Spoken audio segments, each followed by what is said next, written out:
அவருடைய பதவிக்காலம் வந்து 3 வருஷம் முடியுது. ராஜினாமா கடிதத்தை கொண்டு போய் குடுத்ததுக்கு பிறகு மறுபடியும் ஒரு 3 இயர்ஸ் வந்து எக்ஸ்டெண்ட் பண்ணுவாங்க. பிஜேபி கட்சியில வந்து எழுதப்படாத சட்டம் வந்து ஒரு தலைவருக்கு வந்து 3 வருஷம் தான் டைம் குடுக்குறாங்க.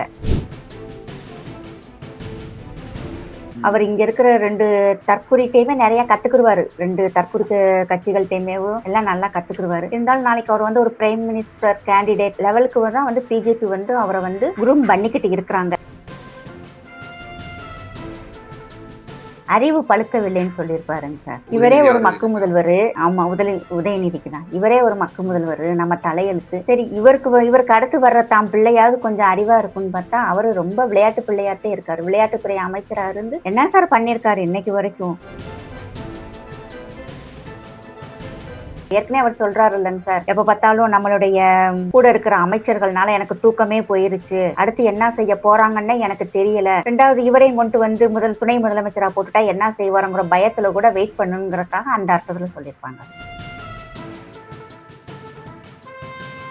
1800 பழமையான கோயில் ஒண்ணு இருக்கு. அந்த கோயிலுமே வந்து அந்த வக்பு வாரியத்தினுடைய சொத்துக்கு கீழே வருது. ஒரு கோயில் எப்படிங்க சார் ஒரு வக்பு வாரிய சொத்துக்கு கீழே வர்றதுக்கு உண்டான வாய்ப்புகள் இருக்கு? எப்படி என்னைய கேட்டா வக்பு வாரியத்தையே வந்து அபாலிஷ் பண்றது ரொம்ப கரெக்ட்னு நான் சொல்லுவேன் சார். இந்த சொத்துக்கள் வந்து இந்தியாவினுடைய சொத்துக்கள் தான். இது சென்ட்ரல் கவர்மெண்டே எடுத்து இப்ப எப்படி எவ்வளவோ நல்ல திட்டங்கள்லாம் கொண்டு வந்திருக்காங்க, அது மாதிரி கொண்டு வரல. ஏன்னா வக்பு வாரியம் வந்து இஸ்லாமியர்களை எதுவுமே செய்யலங்க சார். இது எல்லாத்துக்குமே தெரியும். ஒவ்வொரு இஸ்லாமியர்கிட்ட நீங்க போய் மைக்க கொண்டு ரோட்டை தாராளமா நீங்க கேளுங்க, வக்பு வாரியம் உங்களுக்கு என்ன செஞ்சிருக்குன்னு கேளுங்க, பதிலே வராது உங்களுக்கு. அப்படி இவ்வளவு சொத்து இருக்கான்னு நிறைய இஸ்லாமியர்களுக்கு தெரியாதுங்க சார். அப்ப இவங்க குடும்பத்தை ஆளுங்க மட்டும் ஹிந்தி பேசலாம், ஹிந்தி கத்துக்கலாம். இவங்க பிள்ளைங்க மட்டும் பெரிய பெரிய ஸ்கூல்ல போய் படிக்கலாம், ஹிந்தி கத்துக்கலாம், பல மொழிகள் கத்துக்கலாம். ஆனா இல்லாத ஏழப்பட்ட குடும்பங்கள்ல இருக்கிற குழந்தைகள் வந்து தமிழை தவிர எதுவுமே தெரிஞ்சுக்க கூடாது, தரதட்டி இருக்கணும், நல்ல டாஸ்மார்க்ல போய் குடிக்கணும், குடும்பத்தை கவனிக்க கூடாது. அந்த பெண்கள் வந்து கஷ்டப்பட்டு செங்கசம் வந்து கூலி வேலைக்கு போய் அவங்க குடும்பத்தை காப்பாற்றணும். அதுதான் சார் இவங்களுடைய நோக்கமே வந்து. தமிழ்நாட்டுல உதயநிதியையும் ஸ்டாலின் ஐயா அவர்களையும் வடநாட்டு யூடியூபர்ஸ், வடநாட்டு பத்திரிகைக்காரங்க அவ்வளவு மட்டமா பேசுறாங்க சார். இவங்க கடவுளே இல்லைன்னு கொள்கை வச்சிருக்கோம் தானே சார் திராவிட கூட்டங்கள். இவங்க எதுக்கு சார் சாமியை பத்தி பேசுறாங்க? ஏற்கனவே சாமி இல்ல, இந்துக்களை வந்து ஒழிக்கணும், சனாதன தர்மத்தை ஒழிக்கணும் தான் இவங்க பேசிட்டு இருக்காங்க. டிஎன் நியூஸ் 24 நேயர்களுக்கு வணக்கம். என்ற நேர்காணலில் நம்முடன் இணைந்திருப்பவர் ஷாகனாஸ் பேகம் அவர்கள். வணக்கம். வந்தே மாதரம். வணக்கம் சார். தொடர்ந்து பாத்தீங்கன்னா இந்த அண்ணாமலை அவர்கள் மாற்ற போறாங்க அப்படின்னு சொல்லி தமிழக பாஜக ஒரு மாற்று தலைவர் வரப்போறாங்க அப்படின்னு சொல்லி தொடர்ந்து பேசப்பட்டு வருது. இப்போ நேற்றில இருந்து இது ஒரு திரும்ப வந்துட்டு செய்திகள் வந்து வர ஆரம்பிச்சிருக்கு. எப்படி பாக்குறீங்க? இது கிட்டத்தட்ட ரூமரா இருக்குங்க சார். அப்படி இல்லைன்னு சொன்னா அவருடைய பதவிக்காலம் வந்து 3 வருஷம் முடியுது. ராஜினாமா கடிதத்தை கொண்டு போய் கொடுத்ததுக்கு பிறகு மறுபடியும் ஒரு 3 இயர்ஸ் வந்து எக்ஸ்டெண்ட் பண்ணுவாங்க. பிஜேபி கட்சியில வந்து எழுதப்படாத சட்டம் வந்து ஒரு தலைவருக்கு வந்து 3 வருஷம் தான் டைம் கொடுக்குறாங்க. இவர் வரும்போது வந்து எல் முருகன் அவர்கள் தான் வந்து தமிழ்நாட்டினுடைய மாநில தலைவரா இருந்தாங்க. அதனுடைய எக்ஸ்டெண்ட் பண்ணி தான் இவர் வந்தாரு. அதுக்கப்புறம் வந்து இப்ப 3 இயர்ஸ் முடியுது. மறுபடியும் வந்து இவர் கொண்டு ராஜினாமா கடிதத்தை கொடுத்தாலும் மறுபடியும் அண்ணாமலை அவர்கள் தான் சார் வர்றதுக்காக அதிகமான வாய்ப்புகள் இருக்கு. எல்லாருக்கும் வந்து ஒரு ஆசை, அண்ணாமலை இல்லாம இருந்தா மற்ற கட்சிகளை அதிகமா ஆட்டம் போட்டு தாண்டவம் ஆடலாம், இவர் இருந்தா எல்லாத்துக்கும் கேள்வி கேட்கிறாரு, எல்லாராலையும் வந்து பதில் சொல்ல முடியல, எல்லாரும் செய்யற தவறுகளையுமே வந்து உடனே எடுத்து போட்டுடுறாங்க இல்லையா. அதனால இவர் எப்படியாவது இங்க இடத்த காலி பண்ணட்டும்னு சொல்லி நிறைய எதிர்கட்சிகள்லாம் நினைக்கிறாங்க. ஆனா வந்து மேலிடம் வந்து அண்ணாமலை அவர்கள் வந்ததுக்கு அப்புறம் தான் தமிழ்நாட்டில் வந்து பிஜேபியினுடைய வளர்ச்சி அசுர வளர்ச்சியாக இருக்கு சார். அதனால அவங்க வந்து மறுபடியும் அண்ணாமலை அவர்களை தான் போடுவாங்க. இதற்கு முன்னாடி பார்த்தோன்னா ஃபார் எக்ஸாம்பிள் வந்து ஜேபி நட்டா அவர்கள் வந்து தேசிய தலைவரா ஃபர்ஸ்ட் 3 வருஷம் இருந்தாங்க. இப்ப 2வது எக்ஸ்டெண்ட் பண்ணியும் அவர் தான் சார் இருக்கிறாரு. அவர் அப்படிதான் ஃபர்ஸ்ட் டைம் இருந்ததுக்கு அப்புறம் தன்னுடைய ராஜினாமா கடிதத்தை கொடுத்துட்டு மறுபடியும் அவரை வந்து தலைவரா தேர்ந்தெடுத்தாங்க. அது மாதிரி அண்ணாமலை அவர்களும் அவங்களுடைய ப்ரொசீஜர்ஸ் இருக்கலாம், அதனால கொடுத்துருக்காங்க. மறுபடியும் அண்ணாமலை அவர்கள் வருவாங்க சார். அப்புறம் லண்டன் போய் படிக்கிறதுக்காகவும் டைம் கேட்டிருந்ததாக சொன்னாங்க. அப்புறம் மோடி அவர்கள் வந்து ஓகே சொன்னதாகவும் சொல்லப்படுது. அப்படி அவங்க போய் படிச்சுட்டு வந்தாருன்னா இன்னும் நல்லா டெவலப் ஆயிடுவாரு. ஏன்னா அது வந்து வேர்ல்டு பாலிடிக்ஸ் தெரிஞ்சுக்கிறது நல்லது தானேங்க சார். அவர் இங்க இருக்கிற 2 தற்குறிட்டையுமே நிறைய கத்துக்குருவாரு. 2 தற்குறி கட்சிகள்டையுமேவும் எல்லாம் நல்லா கத்துக்குருவாரு. இருந்தாலும் நாளைக்கு அவர் வந்து ஒரு பிரைம் மினிஸ்டர் கேண்டிடேட் லெவலுக்கு தான் வந்து பிஜேபி வந்து அவரை வந்து குரூம் பண்ணிக்கிட்டு இருக்கிறாங்க. அதனாலேயும் அவர் அங்க அனுப்புறதுக்கு உண்டான வாய்ப்புகள் அதிகம் இருக்குங்க சார். Okay ma'am. அதே போல தமிழகத்துல துணை முதலமைச்சர் பதவி வந்துட்டு உதயநிதி ஸ்டாலின் கொடுக்க போறாங்க. தொடர்ந்து பேசப்பட்டு வருகிறது மேம். அது குறித்து நீங்க ஸ்டாலின் அவர்களிடம் கேட்கும்போது சொல்றாரு, கோரிக்கை வலுத்து வருகிறது. ஆனால் பழுக்கவில்லை அப்படின்னு சொல்லியிருக்காரு. எந்த மீனிங்ல அந்த வார்த்தையை பயன்படுத்தியிருக்காரு? அறிவு பழுக்கவில்லைன்னு சொல்லியிருப்பாருங்க சார். இவரே உதயநிதி ஒரு மக்கு அவர்களுக்கு. முதல்வரு. ஆமா, உதயநிதிக்கு தான். இவரே ஒரு மக்கு முதல்வரு. நம்ம தலையெழுத்து. சரி, இவருக்கு அடுத்து வர்ற தாம் பிள்ளையாவது கொஞ்சம் அறிவா இருக்கும்னு பார்த்தா, அவரு ரொம்ப விளையாட்டு பிள்ளையாட்டே இருக்காரு. விளையாட்டுத்துறை அமைச்சரா இருந்து என்ன சார் பண்ணியிருக்காரு இன்னைக்கு வரைக்கும்? இந்த ஏழை குழந்தைகள் எல்லாம் வந்து அத்லெட்டிக்ஸ் எதுக்குமே அனுப்பலையேங்க சார். என்ன செஞ்சிருக்காங்க? அந்த பிள்ளைகளுடைய வாழ்க்கை தரம்லாம் அட்லீஸ்ட் ஒரு கேம்ல போய் அவங்க விளையாண்டு பாஸ் பண்ணிட்டாங்கன்னா, அதுலயே வந்து அவங்க கவர்மெண்ட் வேலைக்கு போயிருவாங்க. அதுல அவங்களுக்கு ஸ்காலர்ஷிப் கிடைக்கும். அதெல்லாம் அவங்க வந்து எதுவுமே வந்து அந்த பிள்ளைகளுக்கு வந்து ஒரு என்கரேஜ் பண்ண மாட்டேங்கிறாங்களே சார், அந்த குழந்தைகளுக்கு. விளையாட்டுத்துறை அமைச்சரா இருந்து வேஸ்ட். அத நினைச்சு கூட அவர் சொல்லலாம், நம்ம பிள்ளை வந்து இன்னும் வந்து பக்குவப்படல. இன்னும் கொஞ்சம் நாளாகட்டும், மெதுவா கூட ஆட்சிய கையில குடுக்கலாம்னு சொல்லி நினைச்சிருக்கலாம். இவர் குடுக்கும்போது யார் அப்போஸ் பண்ண போறாங்க? யாருமே அகைன்ஸ்டா பேச போறதில்ல. அவங்க பார்த்து முதலமைச்சர் பதவிய குடுத்தாலும் சரிட்டு எதையும் வந்து குடுப்பாங்க. நம்மலாம் எல்லாத்துக்கும் மண்டையாட்டிக்கிட்டு உட்காந்துருக்கோம்ல, தமிழர்கள்லாம் இளிச்ச வாயர்களா தானே நினைச்சுட்டு இருக்காங்க சார். அவர் அந்த அர்த்தத்துல சொல்லியிருப்பார், நம்ம பிள்ளைக்கு வந்து இன்னும் அறிவு பழுக்கல, புத்தி பழுக்கல. இது ஒரு போய் துணை முதல் அமைச்சரா போட்டா என்ன செய்வாரோங்கிற ஒரு பயத்துல கூட அவர் சொல்லியிருப்பார். ஏற்கனவே அவர் சொல்றாரு இல்லைங்க சார், எப்ப பார்த்தாலும் நம்மளுடைய கூட இருக்கிற அமைச்சர்கள்னால எனக்கு தூக்கமே போயிருச்சு. அடுத்து என்ன செய்ய போறாங்கன்னே எனக்கு தெரியல. 2வது இவரையும் கொண்டு வந்து துணை முதலமைச்சரா போட்டுட்டா என்ன செய்வாருங்கிற பயத்துல கூட வெயிட் பண்ணுங்கிறதுக்காக அந்த அர்த்தத்துல சொல்லியிருப்பாங்க. இல்ல விளையாட்டுத் துறையில அவரு இப்போ கோடிக்கணக்குல இன்வெஸ்ட் பண்ணி இப்ப கார் ரேஸ் கூட அரேஞ்ச் பண்ணியிருக்காருல்ல. அது ஒரு முன்னேற்றம் தானே மேம். முன்னேற்ற பாதை இளைஞர்கள் மத்தியில. சார், இது வந்து ம். தமிழ்நாடு கவர்மெண்ட்டுக்கு என்ன பெனிஃபிட்ன்னு எனக்கு தெரியலங்க சார். பெனிஃபிட் இல்ல. ஆக்சுவலா பார்த்தா இது வந்து ஒரு தெலுங்கானாவுல இருக்கிற ஒரு பிரைவேட் கம்பெனிக்கு தான் வந்து இவங்க இந்த ஆஃபர குடுக்குறாங்க. பாத்தாங்கன்னா பெரிய பெரிய கம்பெனிகள்ல போய் இவங்க வந்து ஃபண்ட் கலெக்ட் பண்றதாக நமக்கு வந்து நெறைய நியூஸஸ் எல்லாம் வருது. இவங்க இல்லன்னு சொல்றாங்க. இன்னொரு பக்கம் நியூஸ் வந்து இவங்க ஃபண்ட் கலெக்ட் பண்றாங்கன்னு சொல்றாங்க. இப்ப எத்தனையோ கோடிக்கணக்குல செலவு பண்ணி தான் சார் அந்த ரோடெல்லாம் போடுறாங்க. பக்கத்துல வந்து ஓமந்தூரார் ஹாஸ்பிட்டல் இருக்கு.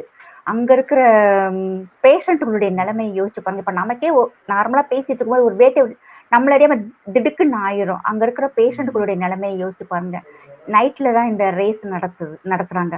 அப்ப கரண்ட் எவ்வளவு வேஸ்ட்டா செலவு ஆகுதுன்னு பாருங்க. இது ஒரு டிக்கெட் வந்து 20,000ன்னு சொல்றாங்க. இந்த அமௌண்ட் எல்லாம் யாருக்கு போகுது? தமிழ்நாடு கவர்மெண்ட்டுக்கு வருதா? இல்ல. அது வந்து பிரைவேட் கம்பெனிக்கு தான் சார் போகுது. இதனால வந்து நமக்கெல்லாம் எந்த ஒரு பெனிஃபிட்டுமே இல்லைங்க சார். இதுக்குண்டான இந்த பணத்தை வச்சு எத்தனையோ ஸ்கூல்கள் வந்து சரியான இப்ப கூட ஒரு இதுல பார்த்தேன் சார். ஒரு மினிஸ்டர் வந்து ஸ்கூலுக்கு போயிருக்காங்க. அங்க இருக்க பசங்க வந்து பாத்ரூம் வந்து லாக் பண்ணியிருக்கிறத சொல்லியிருக்காங்க. அங்க போய் பார்த்தா ஆக்சுவலா அது லாக் பண்ணி தான் இருக்கு. நிறைய கவர்மெண்ட் ஸ்கூல்ல பார்த்தோம்னா எல்லா ஸ்கூலுமே ரொம்ப டாய்லெட் எல்லாம் ரொம்ப மோசமா தான் சார் இருக்கு. கட்டடங்கள் சரியில்லை. உட்கார சேர் சரியில்லை.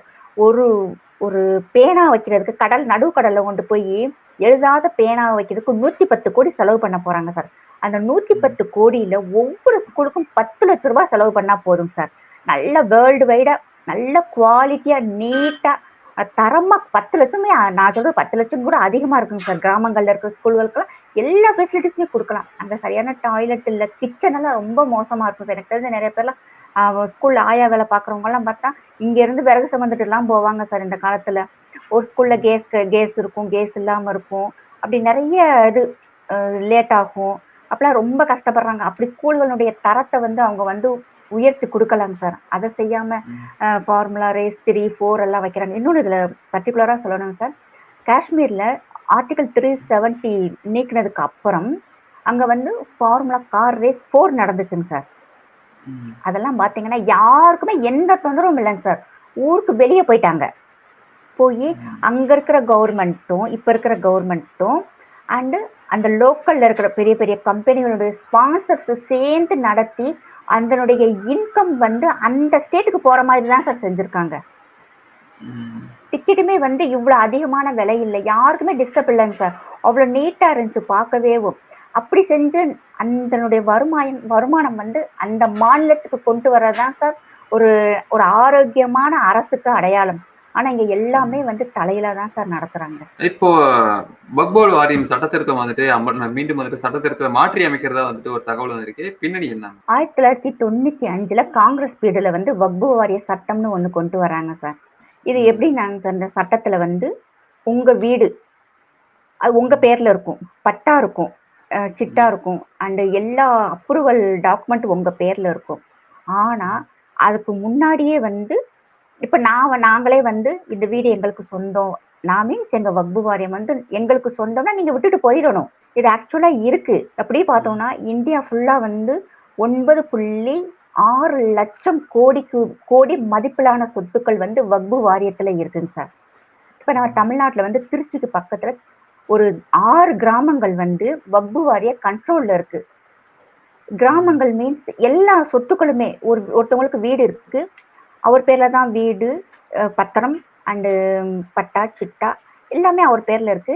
பேங்க்ல போய் அவர் லோன் வாங்க முடியல, கேட்டா வக்பு வாரிய பேர்ல இருக்கு, நீங்க போய் அவங்கள்ட்ட போய் என்ஓசி வாங்கிட்டு வாங்கன்னு சொல்லுவாங்க. வக்பு வாரியம் எப்படிங்க சார் இன்னொருத்தருக்கு வந்து என்ஓசி கொடுப்பாங்க? இது ஏன் சொத்தோட அவங்க வந்து கிளைம் பண்றாங்க. இவரு அதாவது பரம்பரையா இருக்கிற வீடு எங்களுடையதுன்னு இந்த ஐயா சொல்றாங்க, வக்பு வாரியம் எங்களுதுங்குது. இப்படி வந்து கிட்டத்தட்ட இது கூட பரவாயில்லங்க. 1800 பழமையான கோயில் ஒண்ணு இருக்கு. அந்த கோயிலுமே வந்து அந்த வக்பு வாரிய சொத்துக்கு கீழே வருது. ஒரு கோயில் எப்படிங்க சார் ஒரு வக்பு வாரிய சொத்துக்கு கீழே வர்றதுக்கு உண்டான வாய்ப்புகள் இருக்கு? இப்படி நிறைய வந்து முன்னுக்கு பின்னான முரண்பாடுகளுடைய சொத்துக்கள் வந்து 9.4 லட்சம் கோடி. இதுல பார்த்தோம்னா இந்தியாவிலே வந்து 3வது அதிகமா சொத்து இருக்கிறது வந்து வக்பு வாரியம் தான் சார். செகண்ட் பிளேஸ்ல வந்து ரயில்வே இருக்கு. அதுக்கு முதல்ல வந்து பெரிய தொழிலதிபர்கள் அண்ட் ஓனர்ஸ் அவங்களுடைய கையில இருக்கு. அறநிலையத்துறையில கூட இந்தியாவில் இருக்கும் அறநிலையத்துறைக்கு கூட இவ்வளவு சொத்துக்கள் இல்லை. ஆனா வக்பு வாரியத்துக்கு இத்தனை லட்சம் கோடி சொத்துக்கள் இருக்கு, பணமாகவும் இருக்கு அண்டு இடங்களாகவும் இருக்குங்க சார். இது போக இடங்கள் பில்டிங்களை கட்டி வந்து வாடகைக்கு விடுவாங்க. அது மட்டுமே வந்து வருஷத்துக்கு கிட்டத்தட்ட ஒரு 15,000 கோடிக்கு மேல வருது. இது நான் சொல்றது வந்து தர வாடகைன்னு சொல்லுவாங்க சார். 20 ரூபாய் 30 ரூபான்னு சொல்லி விடுறதுங்க சார். ஆனா இதை வந்து மெயின்டைன் பண்ற அந்த ஸ்டாஃபுகளே அங்க வக்பு வாரியத்துல வந்து இமாம் இருப்பாங்க, அவங்க பேர் இமாம் சொல்லுவாங்க. அவங்க வந்து நல்ல வசதியா இருப்பாங்க சார். இப்ப இதுக்கு வந்து ஓவைசி அவர்கள் வந்து எதிர்ப்பு தெரிவிச்சிருக்காரு. அவருக்கெல்லாம் பேச ஒரு தகுதியே இல்லைங்க சார். அவருக்கு வந்து ஒரு பன்னி குட்டி போட்ட மாதிரி ஒரு 7-8 பிள்ளையை பெற்று வச்சிருக்காரு சார். அந்த ஆளெல்லாம் தான் ஒரு மகளினுடைய நிச்சயதார்த்தத்துக்கு 4.5 கோடி செலவழிச்சார் சார் அந்த ஆளு. 4.5 கோடி. இந்த வக்பு வாரிய சொத்துக்கள் வந்து இஸ்லாமிய பெண்களுக்கும் இஸ்லாமிய குழந்தைகள் படிப்புக்கோ ஒரு காலேஜுக்கோ அவங்களுடைய மருத்துவ செலவுக்கு, அதாவது இஸ்லாமியர்களுடைய வாழ்க்கை தரத்தை முன்னேற்றதுக்காக செலவு பண்ணணும். எதுவுமே செலவு பண்ண சார். இந்தியாவில் இருக்கிற இஸ்லாமியர்களோட கல்வி தகுதி வெறும் 3% தான் சார். இப்போ மோடி அவர்கள் வந்ததுக்கு பிறகுதான் இது வந்து 10% தான் இன்க்ரீஸ் ஆயிருக்கு. இந்த ஒரு 10 வருஷத்துல அதிகமா வந்து ஒரு 4 வருஷமா அதிகமா வந்து இஸ்லாமிய பெண்கள் வந்து அதிகமா படிக்கிறாங்க சார். இதுல 40 சட்ட திருத்தங்கள் வந்து பண்றாங்க. எப்படின்னாங்க, சொத்துக்கள் வந்து இவங்க வந்து நினைச்ச மாதிரி வந்து இது எங்களுடைய சொத்துக்கள் சொல்லி உரிமை கொண்டாட முடியாது. அது ஒண்ணு. அது போக வக்பு வாரியத்துக்குள்ள வந்து பெண்கள் வந்து அதிகமான பிரதிநிதித்துவம் கொடுக்கணும், அவங்க வந்து ரெப்ரசன்டேட்டிவ் அதிகமா வரணும்னு சொல்லி ஒரு சட்டம் அண்ட் எக்ஸ்ட்ரா மொத்தம் வந்து 40 சட்ட திட்டங்களை கொண்டு வர்றாங்க. என்னைய கேட்டா வக்பு வாரியத்தையே வந்து அபாலிஷ் பண்றது ரொம்ப கரெக்டுன்னு நான் சொல்லுவேன் சார். இந்த சொத்துக்கள் வந்து இந்தியாவினுடைய சொத்துக்கள் தான். இது சென்ட்ரல் கவர்மெண்ட்டே எடுத்து இப்ப எப்படி எவ்வளவோ நல்ல திட்டங்கள்லாம் கொண்டு வந்திருக்காங்க, அது மாதிரி கொண்டு வரல. ஏன்னா வக்பு வாரியம் வந்து இஸ்லாமியர்களை எதுவுமே செய்யலைங்க சார். இது எல்லாத்துக்குமே தெரியும். ஒவ்வொரு இஸ்லாமியர்கிட்ட நீங்க போய் மைக்க கொண்டு ரோட்டை தாராளமா நீங்க கேளுங்க, வக்பு வாரியம் உங்களுக்கு என்ன செஞ்சிருக்குன்னு கேளுங்க, பதிலே வராது எங்களுக்கு. அப்படி இவ்வளவு சொத்து இருக்கான்னு நிறைய இஸ்லாமியர்களுக்கு தெரியாதுங்க சார். அதுதான் உண்மை. அப்படியே எதிர்ப்பு தெரிவிச்சாங்க ஓய்சி அவர்கள். அவர் வக்பு வாரியத்துல வந்து நிறைய சொத்துக்களை அவர் ஆட்டையை போட்டிருக்காருங்க சார். இது வந்து ப்ரூவன். இப்போ அவர் பேர்ல வந்து ஹைகோர்ட் அண்ட் சுப்ரீம் கோர்ட்ல கேஸ் இருக்கு. எப்படின்னாங்க சார், அது மையத்தாங்கரன்னு சொல்லுவாங்க. அது எப்படி என்னன்னா, இறந்தவர்களை அடக்கம் செய்யும் இடம், அந்த இடத்த கூட இந்த ஆட்டையை போட்டு வச்சிருக்காரு சார். அதை ஃபுல்லா வந்து கிளீன் பண்ணி பில்டிங் கட்டி அந்த பில்டிங்க வாடகைக்கு விட்டு உட்காந்து திண்டுக்கிட்டு இருக்க அந்த ஆளு.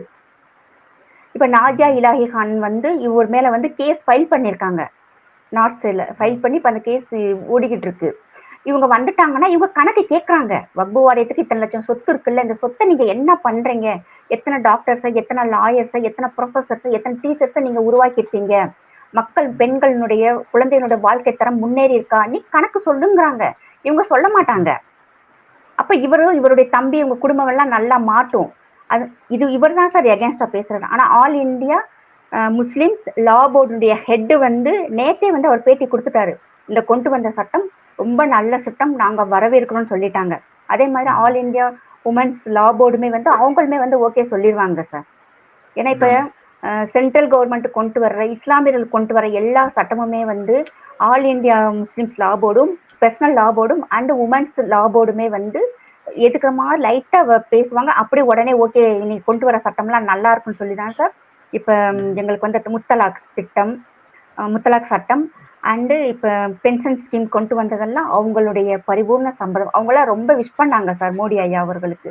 அது மாதிரி இப்ப பர்சனல் லா போர்டுடைய ஹெட்டே வந்து மோடி ஐயாவுக்கு வந்து நன்றி சொல்லி இந்த சட்டத்தை நாங்க வரவேற்கணும் தான் சார் சொல்லியிருக்காங்க. நிறைய இமாம் வந்து சொல்லியிருக்காங்க. அந்த காசை களவாண்டு திங்க முடியாத ஆளுக வந்து எதிர்க்கிறாங்க சார். இப்போ நாடாளுமன்றத்துல கனிமொழி அவர்கள் பேசும்பொழுது ஜாதி குறித்து பேசுறாரு. அது மட்டும் இல்லாம நீட் தேர்வு வந்தனாலதான் மாணவர்கள் கல்வி வந்துட்டு குறைஞ்சிருக்கு அப்படின்னு சொல்லி பேசுறாங்க. தொடர்ந்து ஒரு 5-6 குற்றச்சாட்டு வைக்கிறாங்களே மத்திய அரசு மீது எப்படி பாக்குறீங்க? எல்லாமே போய் குற்றச்சாட்டு சார். ஃபர்ஸ்ட் ஆஃப் ஆல் வந்து இவங்க எனக்கு ஹிந்தியே தெரியாதுங்கிற மாதிரி அங்க போய் தமிழ்ல பேசுறாங்க. இதுவே வந்து ஃபர்ஸ்ட் நடிப்பு. கனிமொழி வந்து ஹிந்தியில கவிதை எழுதுவாங்க சார். இது நல்லா தெரிஞ்ச எல்லாருக்குமே தெரியும். ஹிந்தியில கவிதை எழுதும். தயாநிதி மாறனுக்கு நல்லா ஹிந்தி தெரியும். 2-3 செஷனுக்கு முன்னாடி கூட தயாநிதி மாறன் ஹிந்தியில தான் பேசினாரு. நானும் பார்த்தேன், எல்லாருமே பார்த்தாங்க. அப்ப இவங்க குடும்பத்து ஆளுங்க மட்டும் ஹிந்தி பேசலாம், ஹிந்தி கத்துக்கலாம். இவங்க பிள்ளைங்க மட்டும் பெரிய பெரிய ஸ்கூல்ல போய் படிக்கலாம், ஹிந்தி கத்துக்கலாம், பல மொழிகள் கத்துக்கலாம். ஆனா இல்லாத ஏழப்பட்ட குடும்பங்கள்ல இருக்கிற குழந்தைகள் வந்து தமிழை தவிர எதுவுமே தெரிஞ்சுக்க கூடாது. தரதட்டி இருக்கணும். நல்ல டாஸ்மார்க்ல போய் குடிக்கணும், குடும்பத்தை கவனிக்க கூடாது.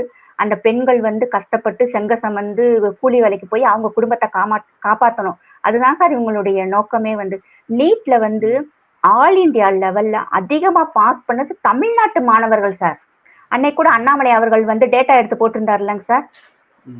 இப்பயுமே பாத்தீங்கன்னா எனக்கு தெரிஞ்ச எத்தனையோ டீ கடைக்காரவங்க, இப்ப எனக்கு ரொம்ப வேண்டிய குழந்தை ஒண்ணுங்க சார். அவங்க அப்பா வந்து தார் ரோடு போடுவாங்கல்ல சார், அதுல வேலை பாக்குறாரு சார். அவங்க பொண்ணு, அந்த பாப்பா பேர் லத்திகா. அந்த பாப்பா வந்து நீட்ல பாஸ் பண்ணி இன்னைக்கு போய் தஞ்சாவூர்ல போய் டாக்டருக்கு சேர்த்து விட்டு வந்து அன்னைக்கு அவ்வளவு சந்தோஷமா சொல்றாரு, பாப்பாவை நான் டாக்டருக்கு சேர்த்துட்டு. எவ்வளவு நான் செலவாச்சுன்னா, செலவெல்லாம் ஒண்ணும் இல்லப்பா, புக்கு தான்ப்பா விலை கூட இருக்கு. அப்ப அது அப்படிதான், அது ஒண்ணும் பிரச்சனை இல்லப்பா, நான் வாங்கிடுவேன்ப்பான்ட்டு. அவங்க எல்லாம் நினைச்சு பார்த்திருக்க முடியுமாங்க சார்? ரோட்டு வேலை பாக்குறவங்களுடைய குழந்தை வந்து இன்னைக்கு டாக்டர். அன்னைக்கு யாராவது கனவுல நம்ம நினைச்சே பார்க்க முடியல. அவர் அவ்வளவு சந்தோஷப்படுறாரு. அப்ப அவர் என்ன சொல்றாரு, நாளைக்கு தான் பிள்ளை படிச்சு வந்தா இல்லாதவங்களுக்கு நல்ல ஒரு உதவி செய்யணுங்கிற மனப்பான்மை தான் சார் வரும். இதே இது அவங்க டிஎம்கே பீரியடு, காங்கிரஸ் பீரியடு இருக்கும்போது, நீட்டு இல்லாம இருக்கும்போது 1 கோடி ரூபாய் 50 லட்சம் ரூபாய் per year donation and per இயர்க்கு அவ்வளவு செலவு பண்ணுனாங்க. இந்தியா லெவல்ல அதிகமான குழந்தைகள் பாஸ் பண்ணது நம்ம தமிழ்நாட்டை தான் சார். கொத்தனார் வீட்டு பிள்ளை, குறவர் வீட்டு பிள்ளை, வாத்து மேய்க்கிறவங்க குழந்தை, இதை வந்து நான் குறையா சொல்லல. அப்படி கஷ்டப்படுற குடும்பத்துல இருந்து வர்றாங்கன்னு நான் சொல்றேன் சார். இது வந்து ஒரு என்கரேஜ் ஆகும். பரவாயில்ல, இவங்க எல்லாம் படிச்சு வந்துட்டாங்க, நம்மளும் படிக்கணும். இன்னும் நிறைய குழந்தைகளுக்கு, எங்க இஸ்லாம் குழந்தைகள்லாம் 2-3 பேர் படிக்கிறாங்க சார். இப்ப படிக்கிறாங்க சார். அவங்களாம் டீ கடைக்கார மகளாம் எனக்கு ரொம்ப வேண்டிய குடும்பம். அவங்களாம் நினைச்சே பார்க்க முடியல. அந்த பாப்பாலாம் இன்னைக்கு படிக்குது பாத்துக்கோங்க. இவங்க வந்து தன்னுடைய மெடிக்கல் காலேஜுக்கு வந்து சீட்டு போகுதுங்கிறதுக்காக நீட் ஒண்ணு வேணான்னு சொல்றாங்க சார்.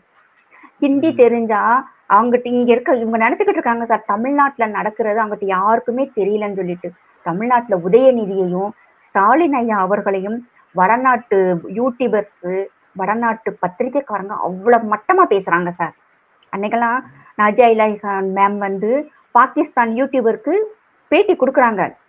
நான்லாம் ரொம்ப நொந்து போயிட்டேன் சார். ஏன்டா அந்த பதிவை பார்த்தேன்னு இருக்கு.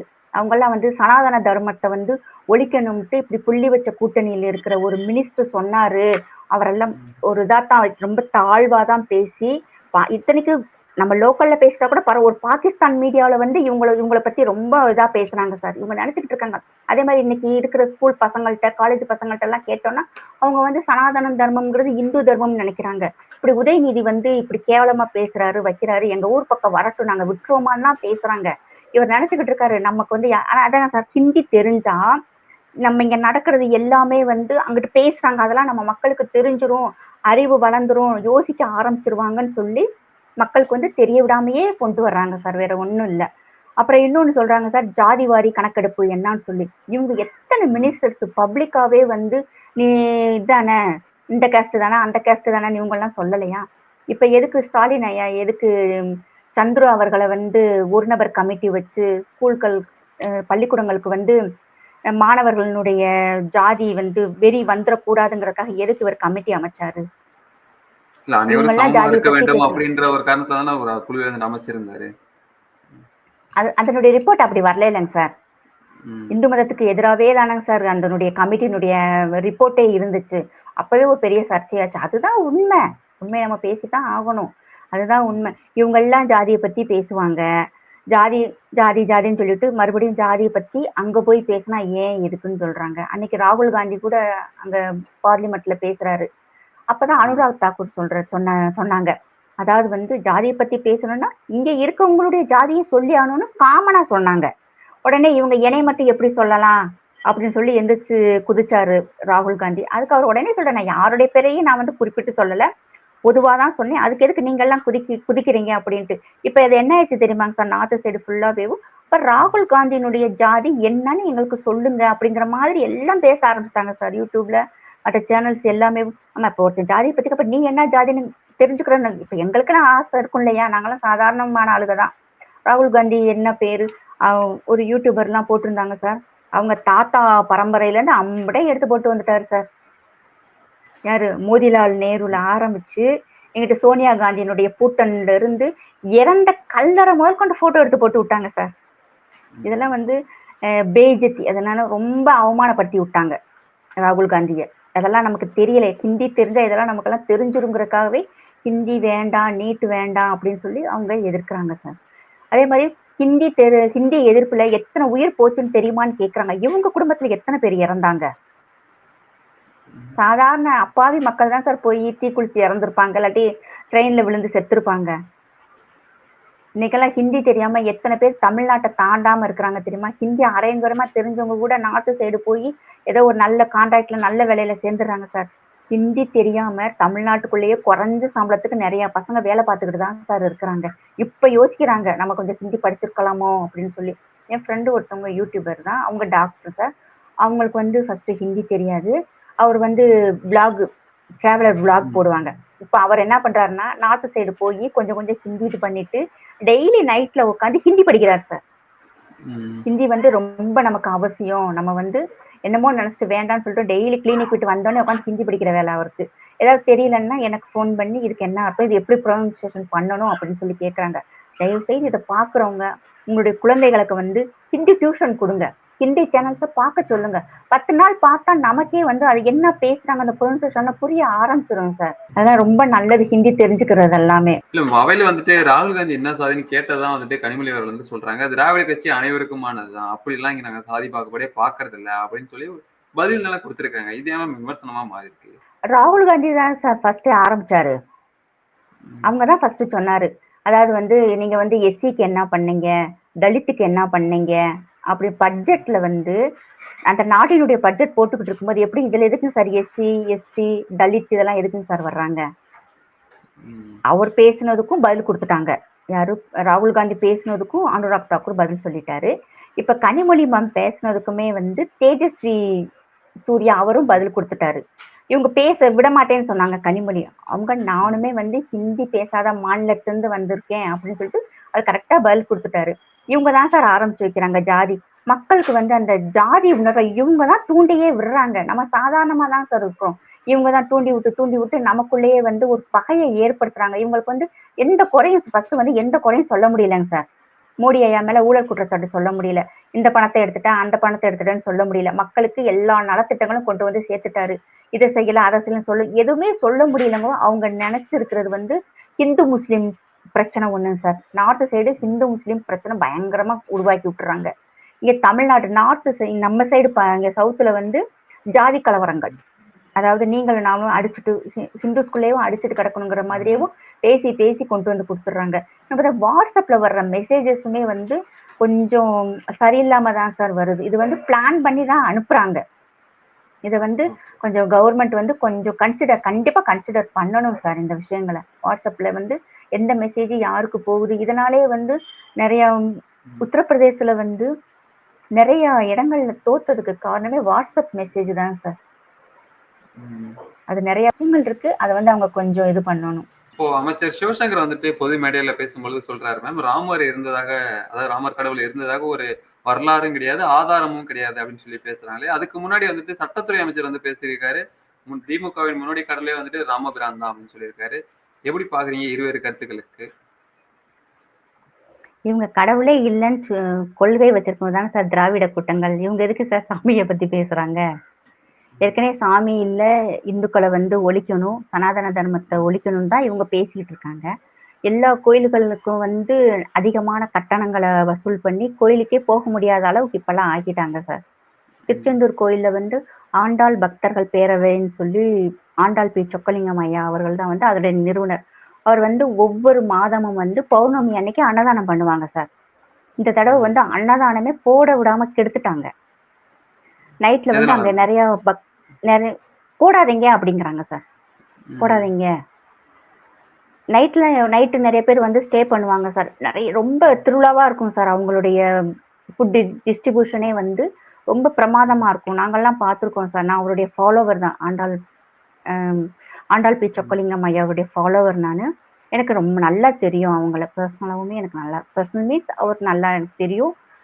அவங்க வந்து ஒவ்வொரு மாதமும் வந்து பௌர்ணமி அன்னைக்கு அன்னதானம் பண்ணுவாங்க. ரொம்ப நல்லா இருக்கும் சார். எத்தனையோ 1000 பேர் வந்து சாப்பிடுவாங்க. இந்த தடவை வந்து அதை ஃபுல்லாக பண்ணாதீங்க அப்படின்ட்டாங்க. அங்கே சாப்பாடு கிடைக்கும் தான் சார் நிறையா பக்தர்கள் வர்றாங்க. அன்னதானம் சாப்பிடணுன்ட்டு எவ்வளோ பேர் விரதம் இருந்து வருவாங்க. அதை ஃபுல்லாகவே வந்து இந்த தடவை வந்து அவங்க கெடுத்துட்டாங்க சார். அதே மாதிரி வந்து சுத்தம் வந்து ரொம்ப மோசமாயிடுச்சுங்க சார். நாங்கள்லாம் டூர் போயிருக்கோம் ஃப்ரெண்டுகளோட. இந்த விளக்கு கோயிலுக்கு போகும்போது ஃப்ரெண்டெல்லாம் என்னை கூட்டு போயிருக்காங்க. அப்போல்லாம் நல்லா இருந்துச்சு. இப்போ வந்து 3 இயர்ஸாக வந்து ரொம்ப மோசமா இருக்குங்க சார். ஏன்டா போறோங்கிற மாதிரி தான் எல்லாரும் இப்படி செஞ்சு யாருமே போக முடியாம வர முடியாம செஞ்சிடறாங்க. அதுல வர்ற வருமானங்களை மட்டும் எடுத்துக்கிறாங்க. ஆனா கோயிலுக்கு எதுவுமே நல்லதே செய்ய மாட்டேங்கிறாங்க சார். இப்படி கோயில்களினுடைய வருமானத்தை எடுத்துட்டு பக்தர்களை கவனிக்காதவங்க எதுக்கு சாமியை பத்தி பேசணும்? அதுல வர வருமானத்தை எடுக்கக்கூடாது, சாமியை பத்தியும் பேசக்கூடாது. வந்து ராமரை வந்து நாங்க செருப்பு மாலை போட்டோம்னு சொல்லி பெருமையா பேசினவங்க அப்ப ராமராட்சி தமிழ்நாட்டுல நடக்குதுன்னு சொல்றாங்க. இப்ப வந்து ராமர் இருந்ததுக்கான ஆதாரங்கள் சான்றுகள் இல்லைன்னு இவர் சொல்றாரு. லட்சம் ஆதாரம் இருக்குங்க சார் அவர் இருந்ததுக்கு. ராமர் சேது பாலம் இப்பயே நம்ம வந்து ப்ரூவ் பண்ண முடியும் சார். அயோத்தி உத்தரப்பிரதேசல இருக்கு. அங்கிருந்து தமிழ்நாட்டுக்கு வர்றாங்க. தமிழ்நாடு எத்தனை ஆயிரம் கிலோமீட்டர் தூரம் இருக்கு. அந்த காலத்துல இருந்து நடந்தே வந்திருக்காங்க. இங்க இருந்து இலங்கைக்கு பாலம் அமைச்சு போயிருக்காங்க. 5 நாட்கள் வந்து வானர படைகளை வச்சுதான் வந்து அந்த பாலம் கட்டியிருக்காங்க. அந்த பாலம் வந்து மனிதரால கட்டப்பட்டதுன்னு சொல்லி சயின்டிபிக்கா நாசாவே வந்து ப்ரூவ் பண்ணிருக்கு. இப்ப ஆஸ்திரேலியாவில் இருக்குது, ஜெர்மன் இருக்க எத்தனையோ ரிசர்ச் சென்டர்ஸ் வந்து அந்த கற்களை எடுத்துட்டு போய் இது வந்து இயற்கையா உருவாகல, மனிதர்களால் கட்டப்பட்ட பாலம் தான். ஏன்னா சின்னதுல 30 கிலோமீட்டருக்கு போட்டிருக்காங்க சார். நீளமே 30 கிலோமீட்டர் அண்ட் அகலம் வந்து 4 கிலோமீட்டர் தூரம் போட்டது. இப்பயுமே வந்து அது மாதிரி கற்கள் இது வந்து இயற்கையா இருந்ததுன்னா சயின்டிபிக்கா வந்து நாசாவே ப்ரூவ் பண்ணிருக்கு. அண்ட் இதே மாதிரி கற்கள் வந்து வேற எந்த கடல்லையுமே இல்லையேங்க சார், இங்க மட்டும் தான் இருக்கு. அதுவும் கரெக்டா பாருங்க, ராமேஸ்வரத்துல இருந்து இலங்கை வரைக்கும் மன்னார் வளைகுடா வரைக்கும் தான் அந்த பாலம் வந்து போடப்பட்டிருக்கு. இது ஒரு ப்ரூவன் தானேங்க சார். இப்ப நம்ம தமிழ்நாட்டிலே பார்த்துட்டோம்னா ராமேஸ்வரம், ராமருக்கு எத்தனை கோயில்கள் இருக்கு. இப்ப நாங்க ஒரு ரீசெண்டா இப்ப ஒரு 5 நாளைக்கு முன்னாடி ஒரு இன்விடேஷன் வச்சுட்டு வரோம். திண்டுக்கல்ல இருந்து வரும்போது ரோட்டு மேல வந்து லட்சுமணன் பட்டின்னு போட்டிருக்குங்க சார். அதே மாதிரி அவங்க பக்கத்துல சொல்றாங்க ராமர் பட்டி உள்ள இருக்குப்பா அப்படிங்கிறாங்க. நம்ம ஊர்ல எத்தனையோ பேருக்கு ராமச்சந்திரன் ராமகிருஷ்ணன் பேர் இருக்கு. என் ஃப்ரெண்டோட தம்பி பேர்லாம் ராமச்சந்திரன், நாங்க ராமன்னு கூப்பிடுவோம். அதே மாதிரி எத்தனையோ பேருக்கு வந்து டிவின்ஸ் பேபிஸ்க்கெல்லாம் பார்த்தோம்னா ராமர் லட்சுமணன் நம்ம ஊர்ல பேர் வச்சிருக்காங்க சார். 7,000 வருஷத்துக்கு முன்னாடி ராமாயணம் நடந்ததாக சொல்லப்படுது. இன்னைக்கு வரைக்கும் அது வழித்தோன்றல வந்துகிட்டு இருக்கு. துளசிதாசர் எழுதியிருக்காரு. அதுக்கப்புறம் வால்மீகி எழுதின ராமாயணம் எழுதின வால்மீகி வந்து சென்னையில தான் இருந்திருக்காங்க. கம்பர் தமிழ்நாட்டை சேர்ந்தவர் தானேங்க சார். இப்படி எத்தனையோ ஆதாரங்கள், இது வந்து புனையப்பட்ட கதைகளா இருந்தா என்னைக்கும் நம்ம மறந்திருப்போம்.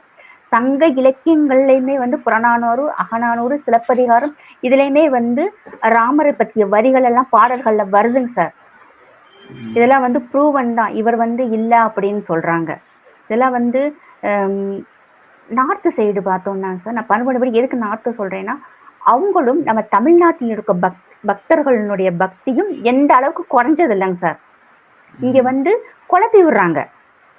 ராமர் வந்து வடநாட்டு கடவுள், இங்க வந்து நம்மளை வந்து ஏதோ ஃபோர்ஸ் பண்ணி சொல்ல வைக்கிறாங்க, ஜெய் ஸ்ரீராம் சொல்ல வைக்கிறாங்கன்னு சொல்றாங்க. அப்படி இல்லை. தான் ராமருக்கு வடநாட்டு ராமர்னு சொல்லி இங்க குழப்பி விடுறதை விட்டுட்டு இங்க இருக்கிறவங்க வந்து புரிய வைக்கணும். அன்னைக்கு நம்ம ஊர்ல ராமர் லட்சுமணன் பேர் இல்லையா, ராமேஸ்வரம் இருக்கு, வாலி நோக்கம், அதெல்லாம் வந்து நம்ம தமிழ்நாட்டில் தானே சார் இருக்கு. அந்த பேரெல்லாம் தேவிப்பட்டினம் அவங்க வந்து போன இடம். இப்ப ராமேஸ்வரத்துல பார்த்தோம்னா சீதாதேவி கோயில் இருக்கு, லட்சுமணன் கோயில் இருக்கு, அங்கேயுமே வந்து ராமர் பாதம் இருக்கு. அவங்க வந்து போனதுக்கு உண்டான எல்லா அடையாளங்களுமே அங்க இருக்கு. இதெல்லாம் வந்து மக்கள் வந்து இன்னும் ரொம்ப ஃபாலோ பண்ணிடுவாங்க அப்படிங்கிறதுக்காக இவங்க வந்து மக்களை வந்து திசை திருப்பணுங்கிறதுக்காக எதையாவது ஒண்ணு சொல்லி அவங்கள வந்து ஒரு டென்ஷன்லயே வைக்கிறாங்க சார். அவ்வளவுதான். நிறைய ஆதாரங்கள் இருக்குங்க சார். ஜெயின் கம்யூனிட்டியில அவங்களுடைய இப்ப சமீபத்துல பேசுன ஜெயின் கம்யூனிட்டியினுடைய ராமாயணத்துல வந்து அவங்க வந்து சயின்டிபிக் படியே வந்து இந்த நேரத்துல கடகராசி, கடகலக்கணம் அண்டு 4ஆம் பாதம் பூச நட்சத்திரத்துல இவர் பிறந்தாருன்னு சொல்லி அதுக்கு உண்டான எல்லா ஆதாரங்களும் வச்சிருக்காங்க சார். என் ஃப்ரெண்டு வந்து ஜெயின் கம்யூனிட்டி, அன்னைக்கு அவங்க சொல்றாங்க, அவங்க சொல்லும்போது ஒரு மிகப்பெரிய ஆச்சரியமான விஷயம். அவங்க சொல்லும்போது நம்ம தமிழ் கடவுள் மன்னன் இலங்கேஸ்வரன் ராவணனை வந்து அவ்வளவு உயர்வா அவர் பேசுறாருங்க சார். எனக்கு அது ரொம்ப ஆச்சரியமா இருந்தது. அவளை வந்து 10 தலை ராவணன் சொல்றோம், அவர் வந்து அத்தனை கலைகள் சிறந்தவர். எதுக்காக அப்ப நான் சொன்னேன், இப்ப வந்து எல்லாரும் வந்து ராவணனுடைய மகள் சீதான்னு சொல்றாங்கன்னு சொல்லும்போது அவர் ஆமா அப்படின்னு அவர் சொல்றாருங்க சார். அதுதான் உண்மை. தான் மகள் காட்டுல கஷ்டப்படக்கூடாதுங்கிறதுக்காக தூக்கிட்டு போயிட்டாங்கன்னு. அப்ப நான் ஒரு சாதாரண பெண், என்னுடைய டவுட் வந்து இதுல சொல்லி கூட்டு போயிருக்கலாம்ல, உன் பெண்ண நீங்க தூக்கிட்டு போறீங்க, நீ என்னுடைய மகன் சொல்லி கூட்டு போயிருக்கலாம்ல, ஏன் சொல்லாம கூட்டு போய் அவங்கள அவ்வளவு கஷ்டப்படுத்தி அவங்கள தீயில இறங்க வச்சு ராமர் கையால் அவர் ஏன் சாகணும்னு சொல்லும்போது அவர் சொன்ன ஒரு பாயிண்ட் வந்து ரொம்ப ஆச்சரியமா இருந்தது. ராவணன் வந்து மிகப்பெரிய சிவபக்தர், அவருக்கு ஈக்குவலான ஒரு ஆள் கையால வந்து தான் இறக்கணும்னு சொல்லி தவம் இருந்தாரு. அந்த தவத்தினுடைய வலிமை வந்து சிவபெருமான் வந்து ராமர் தான் வந்து உனக்கு ஈக்குவலான எல்லா பராக்கிரமசாலி அப்படின்னு சொன்னதுனால இவருடைய கையில் இறக்கணுங்கிறதுக்காக இவர் வந்து சீத்தையை கொண்டு போய் அவங்க வந்து இவருடைய கையில வந்து இறக்குறாருன்னு சொல்லி மிகப்பெரிய விஷயங்களை சொன்னாங்க சார். அது ஜெயின் கம்யூனிட்டியில வந்து அவங்களுடைய ராமாயணத்துல ராமரை விட நம்மளுடைய ராவணனுக்கு வந்து அதிக முக்கியத்துவம் கொடுத்துருக்காங்க சார். இப்படி ஒவ்வொன்றும் நிறைய விஷயங்கள் இருக்கு. இது வந்து அவங்க வந்து அவர் சொன்னது வந்து சயின்டிபிக்காவே சொல்லி வர்றாரு சார். ஃபர்ஸ்ட் ராமருடைய முதல் தலைமுறை பிரம்மன்ல இருந்து இவர் வந்து 38வது தலைமுறையா வந்து ராமபிரான் பிறக்கிறாருங்கிற முதல் கொண்டு அவ்வளோ டீட்டெயில்ஸ் வந்து அதற்கு ஒவ்வொரு ஹிந்துவும் தெரிஞ்சிருக்கு. அவங்களுடைய வம்சாவளி பேர்கள் முதற்கொண்டு அவர் சொன்னாரு. பட் நமக்கு டைம்ல நான் சொல்ல முடியல. நிறைய விஷயங்கள் இருக்கு. தயவு செய்து இவங்க சொல்றதெல்லாம் நம்ம வந்து கருத்துல எடுத்துக்க கூடாதுங்கிறது என்னுடைய தாழ்மையான வேண்டுகோள். தொடர்ந்து பேசும் நேர்காணல் கொடுத்தமைக்கு நன்றி. Thank you sir.